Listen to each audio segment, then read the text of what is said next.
بسم الله الرحمن الرحيم نحمده ونصلي على رسوله الكريم. We greet you on this, the 27th day of the blessed month of Ramadan with Assalamu alaikum wa rahmatullahi wa barakatuh. The juz for today, go to my book, The Quran and the Moon. On the 27th day, it begins with Surah Al-Qiyamah, goes to Surah Al-Insan, Surah Al-Mursalat, Surah Al-Naba, and ends with Surah Al-Nazi'at. Now then, we're speaking about the footprints of the Antichrist, and our Christian brothers in particular would be tremendously interested in learning what our Prophet, Allah's blessings be upon him, has said about the Antichrist, as only a prophet could speak. We spoke last night about the epistemological attack of the Antichrist, and this is perhaps his most dangerous attack of all. And if we succumb to this attack, we would be rendered a people who would, like him, would be jasads, meaning we would be internally blind. We would not be able to ever reach Majma'ul Bahrain, the place where the two oceans meet. The ocean of knowledge externally acquired, and the ocean of knowledge internally received. And these two oceans of knowledge are harmoniously integrated. This is Khidr alayhi salam. This was Maulana Jalaluddin Rumi, one of the rivers which came from Khidr alayhi salam. And Khidr is so much like Jesus. And from Khidr to Maulana Jalaluddin Rumi, and then so many rivers came from him, and one of them was Dr. Muhammad Iqbal. And so many rivers came from Iqbal, and one of them was my teacher of blessed memory, Maulana Dr. Muhammad Fadl Rahman Ansari, Majma'ul Bahrain, the place where the two oceans meet. And now then, if we are a lucky people and we can survive his epistemological attack, we'll be able to understand and penetrate the next attack, which is also perhaps, some might say this is his most dangerous attack. Why? The Prophet, Allah's blessing be upon him, said that the Antichrist will come with a mountain of bread, and people will follow him for his bread. How does he get this bread? The answer, he gets this bread, this mountain of bread, which is what the modern West has today, because of riba. The Prophet ﷺ is on Mount Arafat, and he gives a farewell sermon, Khutbatul Wida. Shortly after that, the last revelation came down. We thought it was the last, because Allah says, "Ba'da'uzu billahi minash shaitanir rajeem." Revelation came down. Al-yawma akmaltu lakum deenakum. Today we've perfected the deen. The deen was coming to us from all the way from Adam alayhi salam to Ibrahim alayhi salam to Abraham to Moses to Jesus. And now finally, the deen has come. There's one deen with Muhammad alayhi salatu wasalam. And today it is perfected. وَأَتْمَمْتُ عَلَيْكُمْ نِعْمَتِي. And today I have completed my favor unto you. So we thought this is the last. But no. After this Khutbatul Wida, he left Mecca and returned to Yathrib, which today is called Medina. And it was there that one more revelation came down. why did Allah do this? Why did He, after declaring the job is finished, why did He send one more? Except to emphasize to us, now and for all times, that here is where the greatest danger of all. The last revelation on the authority of Abdullah ibn Abbas radiallahu ta'ala anhu is located in Surah Al-Baqarah. I think it is what is it? It's close to the end. And Allah says 184, 185, 186 perhaps. He says, بعد أعوذ بالله من الشيطان الرجيم يا أيها الذين آمنوا اتقوا الله. O you who have faith in the one God, fear Allah. وذروا ما بقي من الربا. Give up your demand for riba. إن كنتم مؤمنين, if you are faithful. فإن لم تفعلوا, and if you don't do it, فأذنوا بحرب من الله ورسوله. Take notice, I'm going to wage war, and my messenger, my prophet will also wage war with me on riba.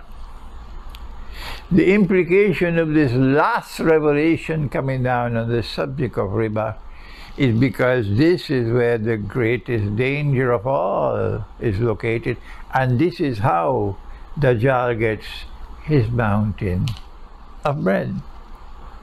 The Prophet ﷺ cursed all four, and he said they are all equally guilty. The one who takes riba, the one who gives riba, he borrows from the IMF and he has to pay, as Pakistan has been doing, even under Imran Khan, and he has to pay the interest. The Prophet cursed you.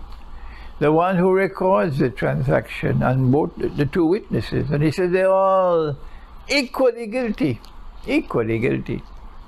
And so it is through riba that Dajjal gets his mountain of gold, of bread. What is riba? When I go to Britain, I hope to get a chance to speak at length on the subject, but you can't speak on length in 1 hour. So you still have to get parts of the subject. You have to, I have delivered seminars on the subject of riba. I think the first one was in Seattle on the west coast of the United States. It must have been 22 years ago I was in Seattle. I gave the same seminar, it was an all-day seminar on riba in Colombo, in Sri Lanka. I gave it in Sydney, in Australia. I gave it in Kuala Lumpur, in Malaysia. I don't know where else I've given the complete one-day seminar on riba. Riba today, which delivers to Dajjal his mountain of gold, is a subject nobody teaches anymore. It seems as though there is an incapacity in Islamic scholarship to be able to understand and penetrate the subject, and also perhaps they are scared of teaching the subject. And so let us make, I pray that Allah helps me to make this video short. Yes, just a snippet of an explanation on riba. The riba in the modern world comes basically from two ways. Number one, it comes from the money. What is money? And number two, it comes from the banking system.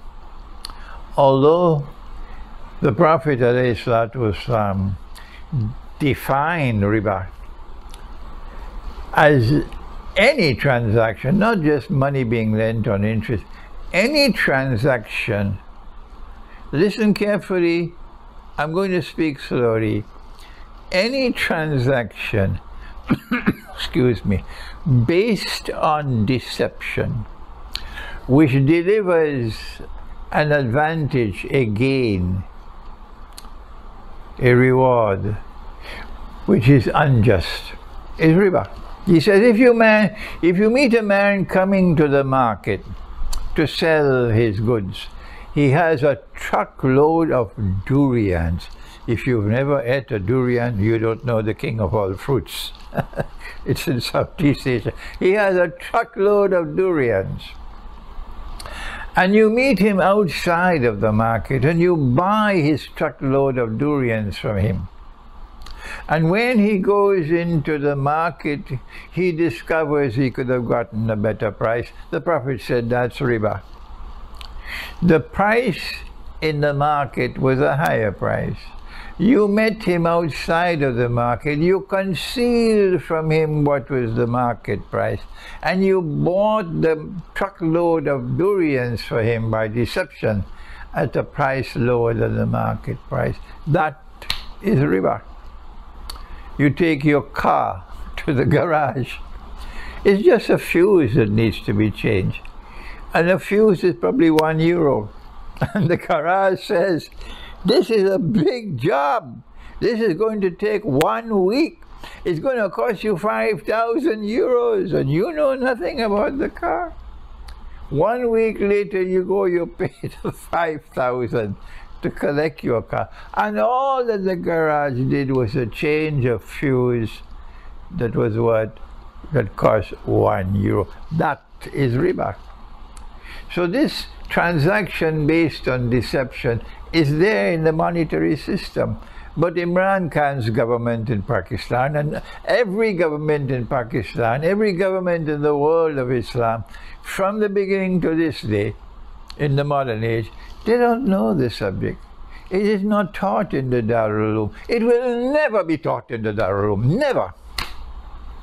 They took gold and silver, dinar and dirham, which is in the Quran, which is money with intrinsic value. This is money in the Quran. I don't have the time to explain it to you. And they banned it. You're prohibited from using gold as money.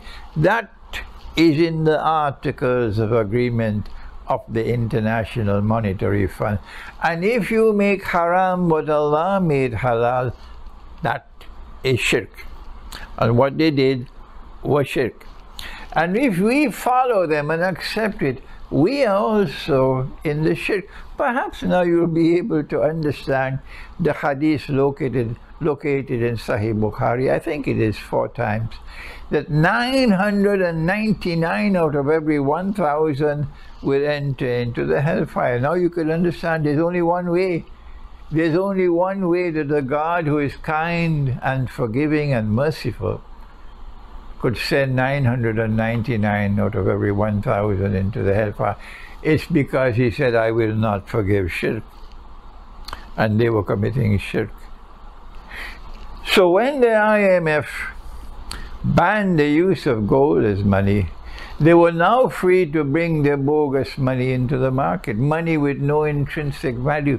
Money with, listen to the words, money with fictitious value assigned by people, and therefore it can be manipulated. And when they want to attack you, they will cause the value of your money to fall, as the money was falling in Pakistan because they're not comfortable with Imran Khan's government. And as the value of money falls, prices will rise. You used to work for a salary, and instead of paying you your salary in dinars, and now Russia is doing that, Russia's money now is being backed by gold. Instead of paying you with dinar, out there in Kimberley, they were going for the diamond veins underneath. They were paying the Africans in paper. And when they paid you with paper, if you were good waging, getting a good wage, and after 1 month you could buy a camel. But then after some time, the work is the same, the sweat is the same. But after some time, the salary can no longer buy a camel. It can only buy a donkey. How do we explain that? And then later on, it can't buy a donkey anymore. It can only buy a sheep. And if you're in Indonesia, later on, you can't buy a sheep anymore. You can only buy a chicken.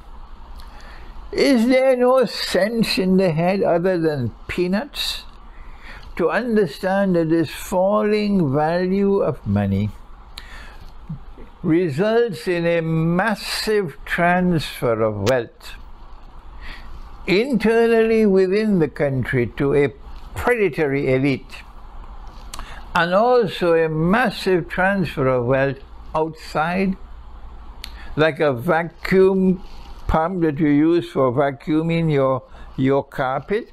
Instead, this monetary system is like a vacuum pump, vacuuming the wealth of Africa, vacuuming the wealth of the rest of the world, and bringing it up into the West so that the Dajjal could have his mountain of bread.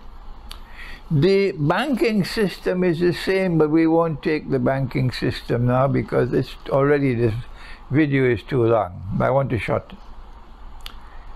And so, the Dajjal will come with a mountain of bread.